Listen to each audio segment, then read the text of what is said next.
अस्सलाम वालेकुम। मैं तैयब एजाज उम्मीद करता हूँ तमाम ताल्लुक़ खैर ऑफिस से होंगे, जहाँ कहीं भी होंगे अपने लिखाना के साथ एक अच्छी ज़िंदगी बसर कर रहे होंगे।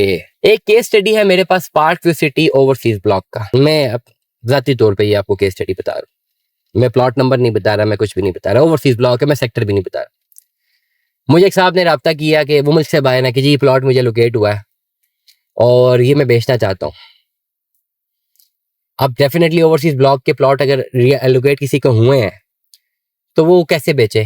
वो उनकी ट्रांसफर बंद है जब तक इसका स्ट्रक्चर नहीं खड़ा हो जाता। कुछ ऑप्शन ये होती हैं कि लोग अपने अजीज़-ओ-क़रीब से एग्रीमेंट कर लेते हैं कि जी आप बना लें, प्लॉट मेरा है, इतनी पेमेंट आप मुझे दे दीजिएगा, स्ट्रक्चर फिर आपका हुआ। जब स्ट्रक्चर बन जाएगा हम आपको ट्रांसफर दे देंगे। वो एक म्यूचुअल अंडरस्टैंडिंग के ऊपर है, लेकिन इसकी जिम्मेदारी सोसाइटी नहीं लेती, याद रखिएगा। ये बड़ा इंपॉर्टेंट टॉपिक मैं आपको बता रहा हूँ, बहुत इंपॉर्टेंट। हमने जो भी लिखत पढ़त करनी होती है ना, basically being a student of economics business, मैंने एक बार क्लियर है मामला।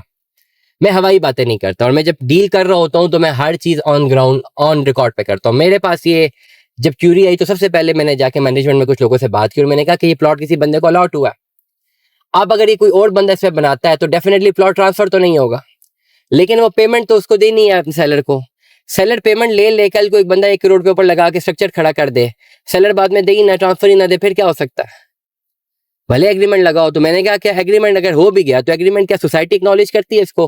वो एग्रीमेंट सोसाइटी एक्नॉलेज नहीं करेगी, क्योंकि सोसाइटी ने सेलर को इसलिए प्लॉट नहीं दिया कि आप बेच दें। सोसाइटी ने इसलिए दिया है कि अगर आपने घर बनाना है तो प्लॉट ले लें, घर बना लें। अगर आपने घर नहीं बनाना तो भैया प्लॉट ना लें, हम उसको देना चाहते हैं जिसको घर चाहिए। आप वेट करें, अभी प्रॉफिट्स को छोड़े, जब हमारे पास दूसरा पोजीशन आएगा हम आपको दे देंगे। सोसाइटी का बड़ा क्लियर कट ये नैरेटिव है। तो ओवरऑल ये चीज क्या सोसाइटी इसको एक्नॉलेज करेगी कि आपका प्लॉट आपके नाम के ऊपर है, सोसाइटी ने इस कंडीशन के ऊपर दिया है कि आप घर बनाएंगे, और वो आप सोसाइटी ने आपको वैसे ही उठा के नहीं दे दिया। सोसाइटी ने आपके एफिडेविट्स लिए आपसे, आपकी ईमेल्स गई हैं, आपने अपनी कंफर्मेशन दी है कि हाँ भाई मैं इस घर को बनाने के लिए विलिंग हूं, मैंने बनाना है। तब जाके सोसाइटी ने आपको कहना ठीक है घर बनाए। राइट नाउ इस पोजीशन पे अगर आप बोलें कि जी मैंने तो नहीं बनाना, कोई और बनाएगा, और आप वही एग्रीमेंट आप सोसाइटी में सबमिट करेंगे तो वो मानेगा? सोसाइटी तो नहीं मानेगी। मीनवाइल अगर आप आउट ऑफ सोसाइटी अपनी एग्रीमेंट करते हैं, लेट सपोज मैं आपसे वो प्लॉट ले लेता हूँ, आपने प्लॉट लिया, मैं एग्जांपल दे रहा हूँ 45 लाख का, आप कहते हैं मैं 70 लाख का बेचूंगा। मान लिया मैंने 70 लाख आपसे प्लॉट ले लिया, 70 लाख मैंने आपको दिया, मैंने ऑलमोस्ट 90 लाख ऊपर लगा दिया, टोटल मेरी जेब से चला गया 1 करोड़ 60 लाख रुपया। 1 करोड़ 60 लाख दे के भी मैं कानूनी तौर पर उसका ऑनर नहीं हूँ। स्ट्रक्चर बनने के बाद खुदा ना खास्ता अगर आप ये फरमाएं कि जी मैंने तो नहीं ट्रांसफर देनी, तो मैं आपका कुछ नहीं कर सकता। इस एग्रीमेंट की कोई वैल्यू नहीं, FIR भी नहीं हो सकती।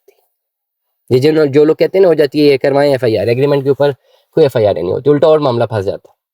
और कोई भी शरीफ आदमी इस वक्त इन FIRों के चक्कर में नहीं जाना चाहता। मतलब कितनी ही बेरहमी है कि एक शख्स 70 लाख रुपए का प्लॉट ले, 90 लाख ऊपर लगा दे, 1 करोड़ 60 लाख जेब से दे, और फिर FIR भी करवाता फिर कि जी मेरे से ज्यादती होगी। तो ये रिस्क तो कोई नहीं लेता, मैं भी नहीं लूंगा, मैं भी कभी रिस्क नहीं लूंगा। तो ओवरऑल जिन लोगों के पास प्लॉट्स मिले हुए हैं, ये जो आप कह रहे हैं ना मार्केट में बेच देंगे, अगर ये खबर सोसाइटी को होती है ना, या तो अपने अजीजो कारिब को दें, अजीजो कारिब में से जो किसी भाई को दे दिया, कजन को दे दिया, म्यूचुअली अंडरस्टैंड कर दिया, चले वो बात एक अंडरस्टैंडेबल है। अगेन सगा भाई भी मुकर गया ना बाद में वो देने से, तो आप कुछ नहीं कर सकते। खुदा ना खासा जिंदगी मौत भी लगी हुई है। एक इंसान की सारी जमा पूंजी है 1 करोड़ 70 लाख रुपए, वो लगा देता है और कल को ऑनर ही नहीं रहता। किसी को भी वो तो नहीं है ना कंफर्म है कि आप कल जिंदा रहेंगे या मैं कल जिंदा रहूंगा। खुदा ना खासा ऑनर चला जाता है तो ऑनर तो कहेगा जी मेरा तो लॉस है जिंदगी, उसके वर्षा कहेंगे जी हमारे तो बंदे की जिंदगी गई। तो वो जिसका 170 गया वो कहेगा जिंदगी से ज्यादा मेरा 170 चला गया कि मेरे बच्चों का फ्यूचर था इसके ऊपर।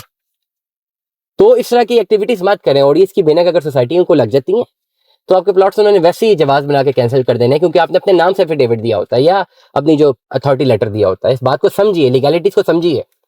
जिन लोगों ने अपने प्लॉट्स बेचने, अपने प्लॉटरों को मार्केट में फिर इतना ज्यादा मार्केट ना करें कि आपके प्लॉट ही कैंसिल हो जाए। डीलरों को पता लग जाता है ये बंदा बना नहीं सकता, वो फिर जो ऑफर आपके पास लेकर आते हैं वो मजबूरी वाली ऑफर लेकर आते हैं। दोनों सूरतों में लॉस है। बेहतर यही है कि प्लॉट ले ना, और अगर ले लिया तो फिर इसको बना के बेचें, ज्यादा फायदा। दुआ में याद रखिएगा, अपना बहुत सारा ख्याल रखिएगा। Stay tuned with us. अल्लाह हाफ़िज़।